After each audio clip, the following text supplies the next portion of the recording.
Everyone, again, my name is Adair Rowan, and today I want to talk about Muammar Qaddafi and look at him in a slightly different way, but to show that his past practices, from what he did in the past, is the same thing that he's still doing today. His political turnaround has been all but a farce, if you would look at the information. As you can see, I love this photo of him. This is what he looks like today.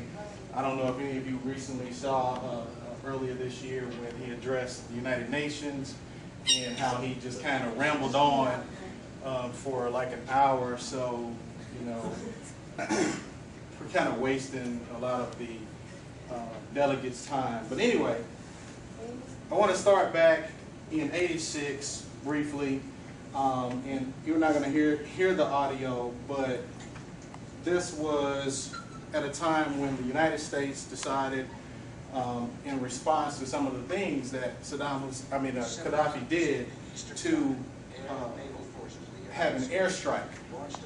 And I don't know if you all can hear this. This is just for background. Our President Reagan, yes. Don't you love him?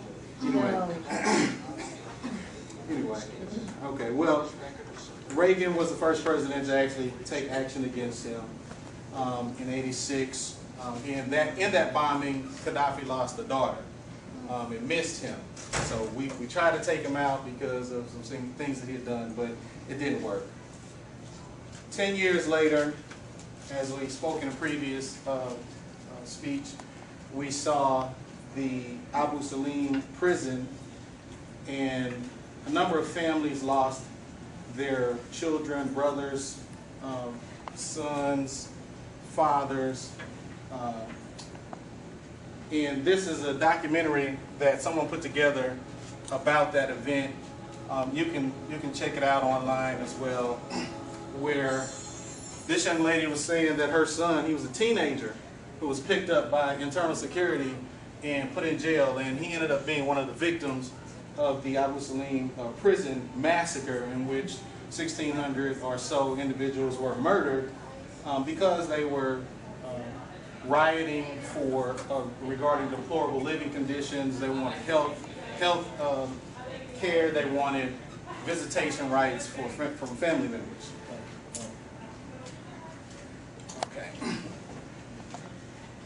As a result, or many years later, actually as recently as I want to say it was 2003 or 2006, Qaddafi basically, in a sort of Simon Cowell kind of way, admitted to the massacre, basically by paying reparations to families that lost family members in the Abu Salim prison massacre.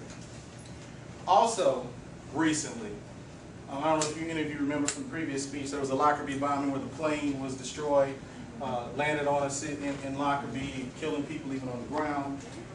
In a question, a few years after that, there was a question raised to Qaddafi about whether or not the bombing of Lockerbie, the Lockerbie plane, was it a mistake? And the response that he gave was, until now, the perpetrators were unknown. This was the lie that was told. The truth is that they handed over two men thought to be at the center of the Lockerbie bombing. One was acquitted, the other one was in a Scottish prison, and they paid compensation to the victims' families as recently as 2006. Part of the deal, or part of the reason that he did this, was because this would have ended ended Libya's isolation from the rest of the world. I mean, the U.S. had a lot of embargoes against them. There was a lot of trade issues that were going on, and this opened up Libya for globalization. Love this picture. Another question that was raised to Qaddafi was he surprised to find himself on relatively friendly terms with the U.S.? And his response was that there was never permanent animosity. There's never permanent animosity or permanent friendship. When one is mistaken and one regrets their past mistakes, this has to be taken into consideration. He said, I realized that America and the West understood that they had made a mistake. It's ironic that Bush is now repeating what I was saying. We were supporting liberation movements in the world. So basically he was trying to say, well, the U.S. made a mistake when they were saying that we were terrorists because they're basically doing the same thing. So it's kind of a sleight of hand response. Another part of their requirement in order to be released from sanctions and embargoes was that they needed to dismantle their weapons of mass destruction program. And we're all familiar with weapons of mass destruction. You know, it's kind of like the reason we're dealing with the Middle East now. And the question was raised, what made them decide to do it? And he said, we started to ask ourselves, by manufacturing nuclear weapons, against whom are we going to use them? World alliances have changed. We had no target. And then we started thinking about the cost. If someone attacks you and you use a nuclear bomb, you're in effect using it against yourself. That was what he said. But reported in 2005 from the Bulletin of Atomic Scientists said, it now appears a foregone conclusion that Iran will continue its nuclear program no matter what the United States and the European Union offer to stop it. And so they were supporting programs with other countries, basically, to develop their own weapons of mass destruction. So. In The Economist in 2007, just a couple of years ago, a statement was made in reference to how Qaddafi has been handling himself. And they said, with one hand, Mr. Qaddafi is opening Libya to the world, inviting foreign investment, and seeking advice on how to reform its moribund, oil-dependent economy. With another hand, he slaps an iron-fisted controls on dissent and keeps his cronies and clansmen in key positions of power, ensuring that any reform of the lumbering bureaucracy will be slow, erratic, and grudging. Basically, what was happening was any country that came in and said, hey, we want to help, we want access to your oil reserves, we want to do the drilling, and so on and so forth, they would basically lock them up. They couldn't make a deal. One report indicated that there was a company, I believe it was China, wanting to, a small company wanting to, or China wanted to buy this company who had set up in Libya, and Libya refused to allow them to make the deal by saying, oh, well, we'll match their offer.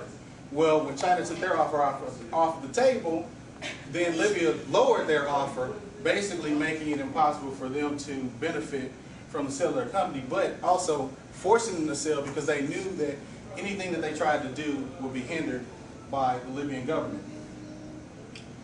In recent speeches, Mr. Qaddafi said that Libya cannot resist the tide of globalization, that there can be no going back to the era of hostility and confrontation when Western powers ostracized him for sponsoring terrorism. Yet, he turns around and says that America and Britain have cheated Libya by failing to reward it adequately for its decision to scrap nuclear weapons programs, which we just saw was not necessarily correct, and to accept liability for the airliner bombing over Lockerbie in '88. He also says that foreign powers are trying to brainwash people who have immigrated or who have left Libya, immigrated to other nations, and or maybe come back, try to brainwash them so that they can basically be spies against Libyan government. Now, I don't know if any of you know anybody from Libya. But one of the things that I found while doing research on this was that Libya has a foreign exchange reserve and estimated to be the equivalent of $56 billion. $56 billion. Now that's interesting considering here in the U.S. we have 300 million people. In Libya they have somewhere around 6 million people. And this is what they have in their foreign exchange reserves. Now, the interesting thing about that is that ordinary Libyans don't see this money at all. Government wages haven't changed since '81, where they were capped to $230 a month. That's our money. Equivalent to 200. Can you exist off $230 a month?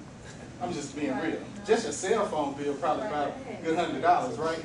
Yeah, that might be a little bit hard to do. To date, a range of subsidies were put in place though to try to placate people to say, you know, it's not that bad. You know, they have free schooling, health care, and a proper living standards. Now, I don't know if you know about, if you understand, but they're basically those who I want to put in a house, get a house.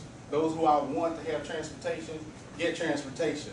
You can't just go buy a car like you can here in the States. It doesn't happen like that. This is a picture of a car that I thought was really interesting. It's shiny, isn't it? It's nice and shiny.